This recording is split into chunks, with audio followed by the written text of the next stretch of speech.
বিসমিল্লাহির রহমানির রহিম। আজকের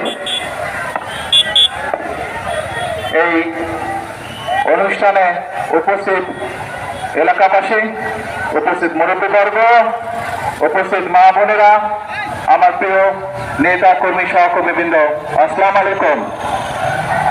আসসালামু আলাইকুম। কেমন আছেন আপনারা? ভালো আছেন? আচ্ছা, এই যে কয়েকদিন আগে আমরা দেশের মানুষ, ছাত্র জনতা, নারী পুরুষ, আবাল বৃদ্ধ বনিতা, বাংলাদেশের প্রায় সকল শ্রেণীপেশার মানুষ রাজপথে আন্দোলনের মাধ্যমে গত এক যুগেরও বেশি সময় ধরে এই দেশের মানুষের কাঁধে যে স্বৈরাচার বসেছিল, সেই স্বৈরাচারকে দেশের মানুষ বিতাড়িত করেছে না? আপনারা কারা কারা আন্দোলনে ছিলেন? হাত তোলেন তো। এই দেখেন, সকল মানুষ আন্দোলনে ছিল। ধন্যবাদ, হাত নামান। প্রিয় ভাই বোনেরা, আমাদের সেই আন্দোলনে এই চাঁদপুরে আমরা আমাদের বহু নেতা কর্মীকে হারিয়েছি। বিএনপি, শুধু বিএনপি নেতা কর্মী না, এর বাইরেও সাধারণ মানুষ, এর বাইরেও যে সকল রাজনৈতিক দল বিএনপির সাথে গণতান্ত্রিক আন্দোলনে অংশগ্রহণ করেছিল, প্রায় প্রত্যেকেই তাদের নেতাকর্মী কিছু না কিছু হারিয়েছে। প্রিয় ভাই বোনেরা, 5 তারিখে বাংলাদেশের মানুষের বিরুদ্ধে এক যুগ ধরে যে আন্দোলন পরিচালিত হচ্ছে বাংলাদেশের মানুষ, সেই আন্দোলনে বাংলাদেশের মানুষ, ছাত্র জনতা সফল হয়েছিল, সফলতা লাভ করেছিল।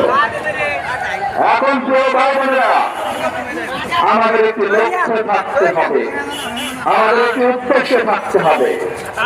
আমরা গণতান্ত্রিক অধিকার প্রতিষ্ঠার জন্য আন্দোলন করেছিলাম। আমরা বাংলাদেশের মানুষের রাজনৈতিক এবং অর্থনৈতিক ক্ষমতা প্রতিষ্ঠিত করার জন্য আন্দোলন করেছিলাম। আমরা এই দেশের মানুষের বাক স্বাধীনতা প্রতিষ্ঠিত করার জন্য আন্দোলন করেছিলাম। আল্লাহর রহমতে আমরা সেই আন্দোলনে, বাংলাদেশের জনগণ সেই আন্দোলনে সফল হয়েছে। এটি গেল একটি পর্ব। প্রথম পর্ব, জনগণের শাসন প্রতিষ্ঠিত হয়েছে, জনগণের কথা বলার অধিকার প্রতিষ্ঠিত হয়েছে, জনগণের রাজনৈতিক অধিকার প্রতিষ্ঠিত হয়েছে। এটি হল প্রথম পর্ব। দ্বিতীয় পর্ব কি তাহলে? কি ভাইরা, দ্বিতীয় পর্বকে? দ্বিতীয় পর্ব হচ্ছে এখন দেশকে গড়ে তুলতে হবে, রাষ্ট্রকে পুনর্গঠন করতে হবে। আমরা দেখেছি বিগত 16 বছর এই দেশের মানুষের লক্ষ কোটি অর্থ বিদেশে পাচার করে দেওয়া হয়েছিল। এই দেশের মানুষের সম্পদ বিদেশে পাচার করে দেশকে অর্থনৈতিক ভাবে পোকলা করে দেওয়া হয়েছিল। আমরা দেখেছি কিভাবে প্রশাসনকে রাজনীতিকরণের মাধ্যমে প্রশাসনের যে দক্ষতা, সেই দক্ষতাকে নষ্ট করে ফেলা হয়েছিল। আমরা দেখেছি কিভাবে বাংলাদেশের চিকিৎসা ব্যবস্থাকে ধ্বংস করে দেওয়া হয়েছিল একদিকে, আরেকটি দেশের চিকিৎসা ব্যবস্থার সুবিধার জন্য। প্রিয় ভাই বোনেরা, আমরা দেখেছি উন্নয়নের নামে এই দেশের মানুষের অর্থ প্রস্তুত করা হয়েছে। গ্রামে গঞ্জের কোন উন্নয়ন হয়েছিল? গ্রামে গঞ্জের উন্নয়ন হয় নাই। শহরেও যদি আপনারা যান, ঢাকা শহরেও যদি আপনারা যান, দেখবেন বড় বড় কতটা ফ্লাইওভার হয়েছে, কিন্তু রাস্তাঘাট ভাঙ্গা চূড়া। সেই ফ্লাইওভার 100 টাকার ফ্লাইওভার 500 টাকা দিয়ে করা হয়েছে। এই যে রূপপুর আমাদের বিদ্যুৎ উৎপাদন কেন্দ্র, এই কেন্দ্রে যারা কাজ করবে তাদের জন্য বালিশ কেনা হয়েছিল 80,000 টাকা দিয়ে। একটা বালিশের দাম 80,000 টাকা হইতে পারে কখনো? এই টাকা, এইটা জনগণের অর্থ, এই টাকা বিদেশে পাচার করা হয়েছিল। ভাই বোনেরা, এই যে বলছেন পিছনে টেকনিক্যাল কলেজ করতে হবে, বললো না এমপি সাহেব, আপনি মালিক বললো না করে? যদি উন্নয়ন হইতো তাহলে এই টেকনিক্যাল কলেজ কেন গত 1 যুগ ধরে বললো না? এই টেকনিক্যাল কলেজ যদি হয়, তাহলে এই টেকনিক্যাল কলেজে এই এলাকার সন্তানেরা দক্ষ শ্রমিক হিসাবে ট্রেনিং পাবে। এই ট্রেনিং এই টেকনিক্যাল কলেজ যদি হয়, এখান থেকে যারা দক্ষ শ্রমিক হবে তারা দেশে এবং বিদেশে কর্মসংস্থান করতে পারবে। বিদেশে তারা দেশে তারা নিজের কর্মসংস্থান করতে পারবে, বিদেশে থেকে তারা আরো বেশি বৈদেশিক মুদ্রা দেশের মানুষের জন্য পাঠাতে পারবে। প্রিয় ভাই বোনেরা, আজকে এই যে আমরা বিশ্বখাল পুনর্খনন করছি, এখানে তো এই খালটি আগে ছিল না। এখানে মুরব্বী যারা আছে তারা জানেন, এই খালটি প্রায় ৪৭ বছর আগে এই খালটি এখানে ছিল। অথচ এই খাল থেকে গত ১ যুগের বেশি সময় ধরে পুনর্খনন করা হয় নাই। এই খালে যদি পানি আসে, এই খাল যদি পুনর্খনন হয়, এই খালে পানি যখন আসবে তারা উপকৃত হবে, এলাকার মানুষ উপকৃত হবে, এই এলাকার কৃষকরা উপকৃত হবে, এলাকার মা বোনেরা উপকৃত হবে। তাদের পানি আনার জন্য দূরে যেতে হবে না। ভাই বোনেরা, আপনারা জানেন এরপরে আরেকটি কর্মসূচি আছে আমার সদরে। সেই কর্মসূচিটা হলো ফ্যামিলি কার্ড আমরা দিব মায়েদের হাতে, আমাদের বোনেদের হাতে আমরা ফ্যামিলি কার্ড তুলে দিতে চাই। কেন এই ফ্যামিলি কার্ড তুলে দিতে চাই? আমরা একদিকে যেরকম আমাদের তরুণ ভাইদেরকে, তরুণ বোনদেরকে শিক্ষার ব্যবস্থা করে দিতে চাই, তাদেরকে টেকনিক্যাল কলেজের মাধ্যমে দক্ষ হিসাবে গড়ে তুলতে চাই, একই সাথে আমরা আমাদের মায়েদেরকে, আমাদের বোনদেরকে, যারা সংসার চালায় তাদেরকে আমরা স্বাবলম্বী করে গড়ে তুলতে চাই অর্থনৈতিকভাবে। এবং সেই জন্যই আমরা বলেছি 12 তারিখের নির্বাচনের আগে যে বিএনপিকে যদি এই দেশের মানুষ নির্বাচিত করে, তাহলে আমরা ঘরে প্রত্যেকটি পরিবারের কাছে পর্যায়ক্রমিক ধীরে ধীরে আমরা ফ্যামিলি কার্ড পৌঁছে দিব। মনে আছে আপনাদের? সেই কাজ আমরা শুরু করেছি। আজকে যেই খাল বিশ্ব খালের পুনর্খনন কাজ শুরু করলাম, এই খাল খনন আমরা করব। এটিকে আমরা নির্বাচনের আগে বলেছিলাম আপনাদের কাছে, বলেছিলাম। সেই প্রতিশ্রুতিও আমরা বাস্তবায়নের কাজ শুরু করলাম। প্রিয় ভাই বোনেরা, আপনাদের কারা কারা কৃষক কার্ডের কথা শুনেছেন? হাত তুলেন তো। কৃষক কার্ডের কথা বাবা সব ওই উপরের মানুষরা শুনেছেন আপনারা কৃষক কার্ডের কথা? এই যে সবাই শুনেছেন। এদিকের মানুষগুলো রাস্তায় দাঁড়িয়েছেন, আপনারা শুনেছেন কৃষক কার্ড? আচ্ছা, ধন্যবাদ। আপনারা ব্রিজের উপরে মানুষগুলো শুনেছেন, সবাই শুনেছেন। এখন এই কৃষক কার্ড কি?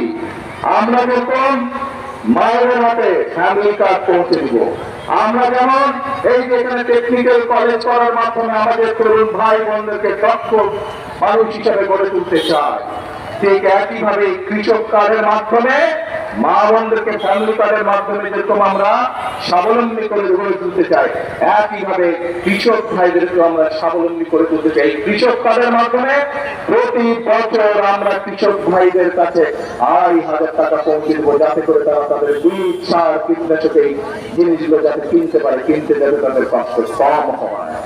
এখন প্রিয় ভাই বোনেরা, আপনারা যারা এখানে আছেন, এই যে আজকে জনসভায় আপনারা যারা উপস্থিত আছেন, এখানে প্রত্যেকটা মানুষ আমরা ধরে নিতে পারি যে আপনারা এইখানে বসবাস করেন, এই আশেপাশের এলাকায় বসবাস করেন, তাই নয় কি? তাহলে এই উপজেলায় বসবাসকারী, এই গ্রামাঞ্চলে বসবাসকারী বাংলাদেশের জনসংখ্যা 70% মানুষ গ্রামাঞ্চলে বসবাস করে। আমাদের খাল কাটা কর্মসূচি, এই খাল কাটা কর্মসূচি যদি আমরা সফল করতে পারি, কোন এলাকার মানুষ উপকৃত হবে বলেন তো? হ্যাঁ, আমরা কারা? এই খাল খনন কর্মসূচি সফলে গ্রামের মানুষ যেমন উপকৃত হবে, কৃষক ভাইরা যেমন উপকৃত হবে, শহরের মানুষ উপকৃত হবে। যে টেকনিক্যাল কলেজ বলেছেন, এখানে সহ আরো বিভিন্ন জায়গায় আমাদের করার পরিকল্পনা আছে, সেইগুলো আমরা যদি সফল হই তাহলে কারা উপকৃত হবে? কে কারা উপকৃত হবে? আমাদের তরুণ যুবক ভাইরা উপকৃত হবে, বোনেরা উপকৃত হবে। আমরা ফ্যামিলি কার্ড যদি দিয়ে দিতে পারি সবাইকে, কারা উপকৃত হবে? আমাদের মা বোনেরা উপকৃত হবে। প্রিয় ভাই বোনেরা, আমার এই সকল কথা বলার উদ্দেশ্য হচ্ছে, আমরা এই সকল পরিকল্পনা গ্রহণ করেছি, এই সকল পরিকল্পনা ইনশাআল্লাহ বাস্তবায়ন করবো। কারণ এই পরিকল্পনাগুলো বাস্তবায়িত হলে এই দেশের সাধারণ খেটে খাওয়া মানুষ উপকৃত হবে। কারণ আমাদের রাজনীতি হচ্ছে মানুষের ভাগ্যের পরিবর্তন ঘটানো।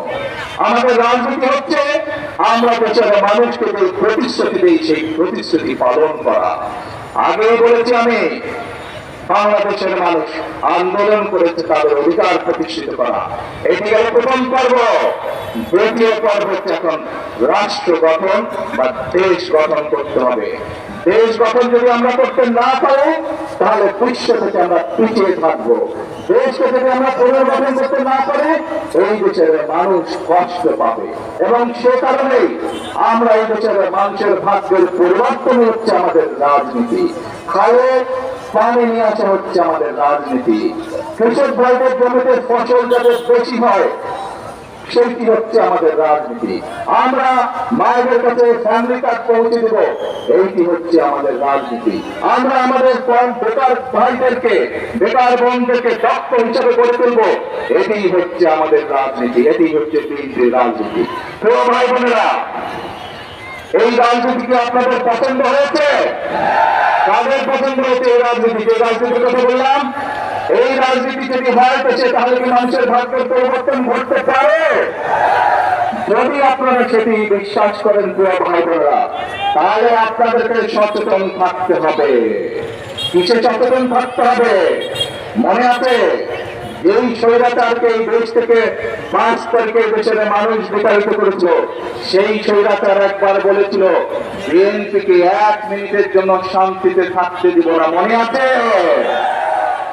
প্রিয় ভাই বোনেরা, বিভিন্ন জায়গা থেকে এখন আমরা যখন খাল কাটা শুরু করেছি, আমরা যখন ফ্যামিলি কার্ড দেওয়া শুরু করেছি, আমরা যখন কৃষক কার্ড দেওয়া শুরু করেছি, আমরা যখন ইমাম মুয়াজ্জিন সাহেবদেরকে রাষ্ট্রের পক্ষ থেকে সম্মানীভাবে দেওয়া শুরু করেছি, আমরা যখন বৃক্ষরোপণ অভিযান শুরু করেছি, তখন কিছু সংখ্যক মানুষ কতগুলো বিভ্রান্তিকর কথা বলছে।